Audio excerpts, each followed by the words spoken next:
اسماعیل نے بڑے ہو کر پڑوسی قبیلے کی ایک لڑکی سے شادی کی، اور ان کے والد ابراہیم علیہ السلام ان کی خیر خبر لینے، دیکھ بھال کرنے اور وقتاً فوقتاً انہیں مشورہ دینے آتے رہتے۔ ایک رات ابراہیم علیہ السلام نے خواب میں دیکھا کہ وہ اپنے بیٹے اسماعیل کو ذبح کر رہے ہیں، اور ابراہیم علیہ السلام جانتے تھے کہ نبی کا خواب در حقیقت وہی ہوتا ہے۔ انہوں نے اپنے بیٹے کے بارے میں سوچا کہ جس سے ان کا دل وابستہ ہے، وہ زمین پہ بچھایا جائے گا اور ذبح کیا جائے گا۔ وہ اس بارے میں کیا سوچتا ہے؟ وہ اس خواب کے متعلق اسماعیل علیہ السلام کو آگاہ کرنے ان کے پاس گئے اور فرمایا، اے میرے بیٹے،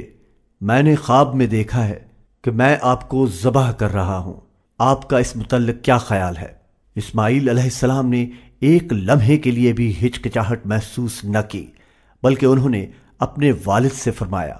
اے ابا جان، جیسا آپ کو کہا گیا ہے ویسا کریں، اور دونوں خدا کے حکم کی تعمیل کے لیے گئے، اور اسماعیل علیہ السلام کو زمین پر منہ کے بل لٹایا گیا، اور ابراہیم علیہ السلام نے چھری اٹھا کر حکم خداوندی کی تکمیل کے لیے آگے بڑھے ہی تھے کہ خدا کا حکم آیا، جیسا کہ قرآن مجید میں ذکر ہے، اور ہم نے اسے پکارا، اے ابراہیم، بے شک تو نے خواب سچ کر دکھایا، یقیناً ہم اپنے نیکوکاروں کو ایسا ہی بدلہ دیا کرتے ہیں۔ اور خدا نے اسے بہت بڑی قربانی سے نوازا تھا، جس کے بدلے ہم نے اسے چھڑایا، اور غم اس خوشی میں بدل گیا،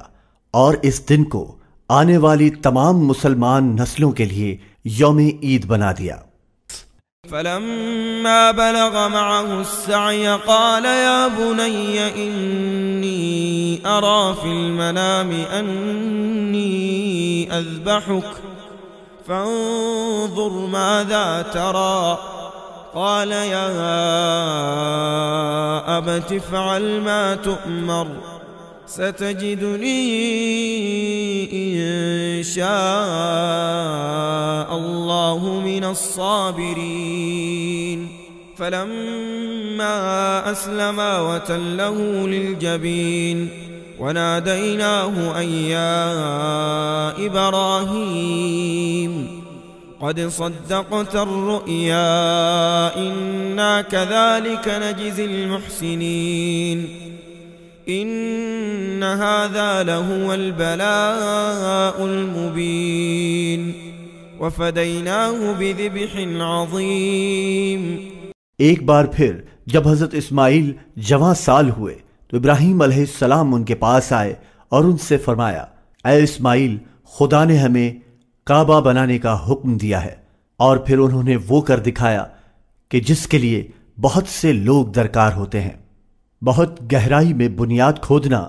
پھر قریب اور دور دراز کے پہاڑوں سے پتھروں کو کاٹ لانا، انہیں سیدھا، برابر اور ہموار کرنا، ان کی تعمیر کر کے بلند کرنا۔ اس کے لیے انسانوں کی ایک بہت بڑی نسل کی ضرورت تھی، لیکن اس وقت روئے زمین پر ابراہیم علیہ السلام اور اسماعیل علیہ السلام جو سب سے بڑے مسلمان تھے، انہوں نے خدا سے عرض کی کہ ان کا کام قبول فرمائیں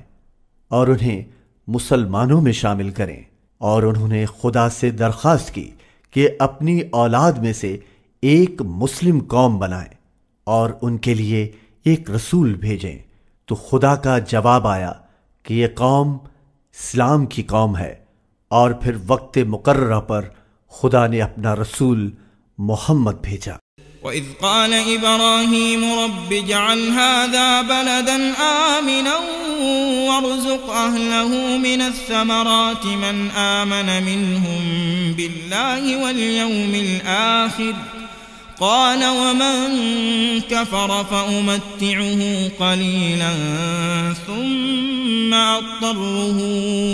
إلى عذاب النار وبئس المصير وإذ يرفع إبراهيم القواعد من البيت وإسماعيل ربنا تقبل منا إنك أنت السميع العليم ربنا واجعلنا مسلمين لك ومن ذريتنا أمة مسلمة لك وأرنا مناسكنا وتب علينا إنك أنت التواب الرحيم ربنا وابعث فيهم رسولا منهم يتلو عليهم آياتك ويعلمهم الكتاب والحكمة ويزكيهم إنك أنت العزيز الحكيم